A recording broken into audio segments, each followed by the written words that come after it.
Hey guys, Paul Comi. Just thought I'd share something with you. This is called a Kliss Clamp. They make these in 2 different sizes. This is the regular cabinet size.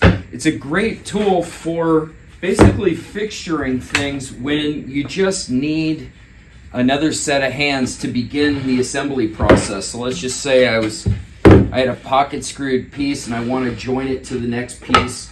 I could just immobilize it like that on edge, and now I can reposition it and join my parts together. Although sometimes with larger parts, you don't want your fixture to slide around, and so I modified mine. And what I did is I used some T-nuts and some jig bolts, drilled a couple holes there, and I could position it anywhere around my assembly table. I could probably even change the hardware and use it in the top of an MFT. The reason why I do this is because now I've immobilized it and it's very steady.